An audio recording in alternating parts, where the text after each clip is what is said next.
What's up, everyone? It's Wednesday morning. I have the day off, and I'm planning to meet up some close friends at a car shop called Stance Lab for lunch. So normally I would probably either drive the McLaren, or the go-to lately has been the Porsche Cayenne. But my video yesterday about how the McLaren is the type of car that really needs to be used consistently in order for it to be reliable got me thinking that I really should take one of the motorcycles out. And I'll actually show you here, because this is honestly a feat of space management and Tetrising. In a two-car garage, I've got a McLaren, a Porsche Cayenne, 3 motorcycles, and a Vespa. So let me show you how I did that. And you can also see the state that some of the motorcycles are in. So this is an Aprilia RSV, and unfortunately the battery is dead, and so that has to get replaced before that can be ridden again. In the meantime, over here we have a Vespa LX150, a KTM Super Duke. The front brakes on the KTM Super Duke are basically gone, so the brakes need to be bled, and I think the battery is dead on that as well. So that rules out that. Stance Lab is a bit too far away to get there on a scooter, so that leaves this, the Ducati 1098S Tricolore. And this actually is a fun one because it matches the Nicky Hayden Rossi helmet that I just bought, and so it'll be a chance to try out some new gear. I'm embarrassed to say that I have not ridden this bike much at all in the time that I've owned it. I've owned it for probably 3 years, and I think I bought it with just under 7,500 miles. I don't know what it has now. Let's find out, but I think it's going to be embarrassingly low for the number of years that I've owned it. Yep, 7818. I've probably only ridden this thing 400 miles in 3 years. That's pretty sad. So let's see if we can't maybe add a quarter of the ridden mileage to that today. First things first, I gotta shuffle some cars around, get this out, and give it a bath because it's looking pretty grungy at the moment.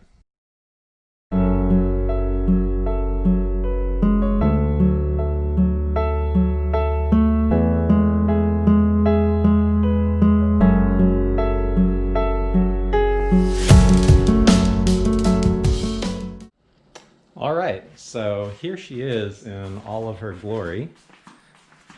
And as you can see, she's a little worse for wear in terms of how she's been cared for. She's got a nice film of dust all over her. And if I don't clean it first, it'll be all over me. So to do that, I'm actually going to use a waterless wash made by the chemical guys, and I've got a little bit left here from before, so you normally have to mix this 16:1, and I don't really feel like mixing right now, but I've got a little left, and hopefully that's going to be enough to clean the bike. So let's do that and see how it turns out.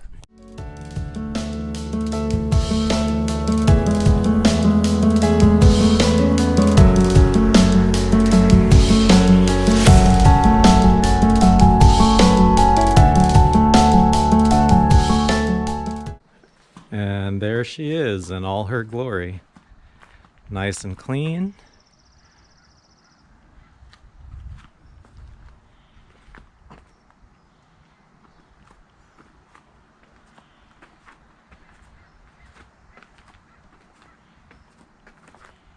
Looking ready to ride. So now's probably a good time to talk about why I think the 1098S or 1098 series, all the special editions, 1198, the S's, the R's, really are probably peak Ducati for me. I grew up in a time when I kind of idolized the 916, the 996, the 998, and then Ducati went and they made the 999, and it was pretty cool, but it wasn't your traditional Ducati. And the older I got, the more I came to appreciate those bikes from that previous time. And when Ducati came out with this, I mean, I was in love. I think a lot of people were. And I didn't buy one right away. It took me, took me all the way until 2017 to be able to pick this up. But I think this is probably one of the best deals I've ever gotten in my life, period. And that's not an exaggeration. I mean, bang for the buck performance, style, presence, sense of occasion, it's all there with this thing. So I paid $6,500 for this, and it's definitely a used example meant to be ridden, but it's got all the quintessential Ducati features. So we've got the undertail exhaust, we've got the exposed dry clutch, we've got the trellis frame, and this example even came with magnesium Marchesini wheels. I don't know how you pronounce it, but I mean, they're just absolutely beautiful. The wheels alone, I think, normally cost about $4,000, and they match. I mean, with the gold, they just match this bike perfectly. You know, the three colors, the Italian flag. This is just sex on wheels to me. So, you know, again, I bought some cool gear recently to go with this, so let's take a look. I've got the Valentino Rossi Nicky Hayden Tribute 469 helmet with the Italian flag on the back. Let me set this down.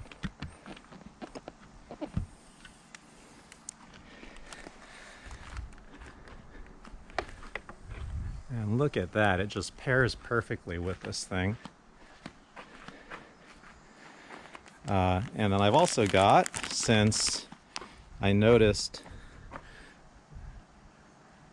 this handguard was a little worse for wear, I don't even know why people do this, to be honest, but time to replace this one. And what do I have instead? I knew these would come in handy. I buy stupid stuff like this all the time, and just kind of sits around dead stock, but I think this is the perfect use case for this, so I'll put that on there, and then let's see if we can put some gear on and go for a ride. And just really briefly, some other cool bits of kit that I plan to try out today. My buddy who owns One of One Custom USA ACS Customs builds custom in-ear monitors, and he made me a special Icy Hot set. Kind of hard to see with the sunlight, but these are absolutely incredible. Custom molded to my ears, block out all the sound, amazing drivers. I can't speak more highly of these. I used to walk the neighborhood 2 hours a day listening to music on regular headphones. I got these a week or two ago. They've been in my ears every day since, and they are a complete game changer. So it's going to be fun to have some tunes and be able to listen to nav in my helmet with no outside distractions. So we'll give that a shot. I'm going to try out this Dyneema backpack from Dispatch. It's a Descente Dispatch collaboration. Dyneema is, I think, the strongest fabric-ish material made by man. I don't know, 10, 15 times stronger than steel, something like that. Basically, virtually indestructible. I love functional gear, and I took this backpack 3.5 weeks across Europe. It was amazing. Did everything I asked of it, held up incredibly well, as you can see. I mean, this is the style, this is the look, a little bit crinkly, but 3 weeks in Europe and it looks basically brand new like the day that I bought it. Never worn it on a motorcycle. I got to figure out where I want to mount this GoPro. And one option here, being, you know, really functional, I've got this mount made by Peak Designs, and I actually had this GoPro chest mounted throughout my travels in Europe, and really, you know, unencumbering, but captured a lot of great moments. So this was a fantastic setup. I don't think I'm going to be able to ride with this because my chest is going to be down, but we'll see. I gotta find a good placement. And then these shoes. I bought these shoes, and I've actually never worn them, and they're Dainese riding shoes. And one of the reasons I bought them is because I've got riding boots, basically these things, and these are great. They offer a lot of protection, but they're super clunky and terrible to wear around town when you're not riding. So we're gonna see if those make a difference. All right, let's fire up.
Yeah, today is gonna be a good day.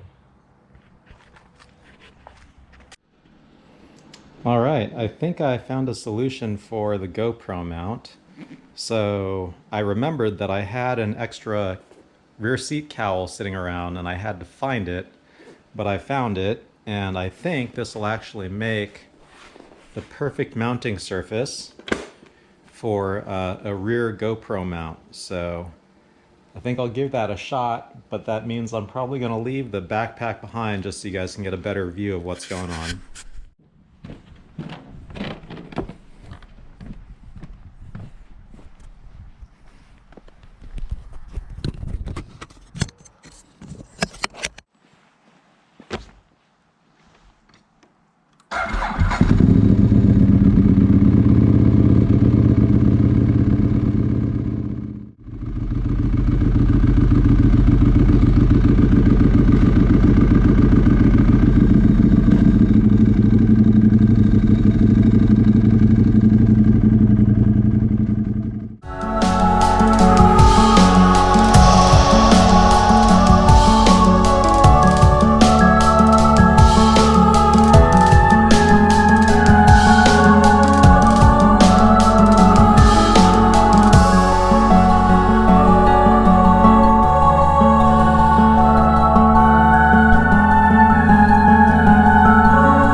this? Is this your new G-Wagon? You can play.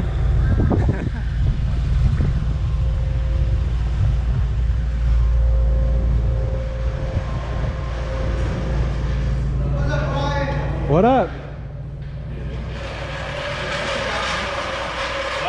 You're on candid camera. What? Yeah. Nice.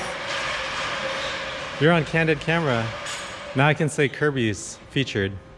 All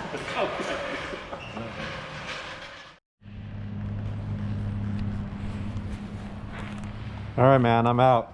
All right, Brian. You're on camera. See you later. Hope you don't mind. Nah, not at all. Good to see you, dude. Good to see you too. Later. Be safe, be safe. Bye, Michelle. Where's my elbow bump? Oh shit, look at that, look at that. Someone's getting paid too much. See ya. Bye.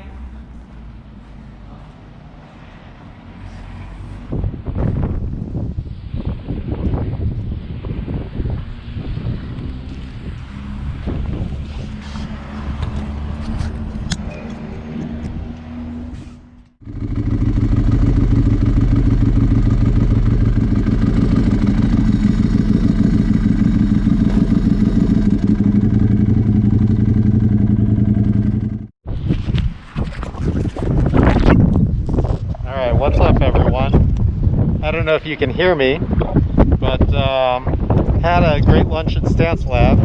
Met up with my Icy Hot partner in crime, Dennis, and I did something really dumb. I kind of feel like an idiot, but my custom in-ear monitors that he made, I set on my seat, and unfortunately the wind picked up and they blew them off the seat and they cracked them. So I literally just got these things custom made for me, and I broke them. But you know, I talked to my buddy. Not only did he say, well, at least you know the owner and I'm gonna go meet him up to fix them later, he actually gave me a Fendi jacket for my birthday. So hard to be too mad at myself for that. Still having a great time. Now I'm in Half Moon Bay, or an area near Half Moon Bay. And we're gonna go for a nice ride through some of the foothills here. So you can see this is my view.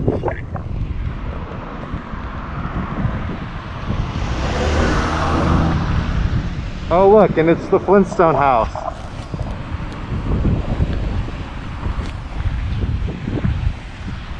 All right, let's go for a ride.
What's up, everyone?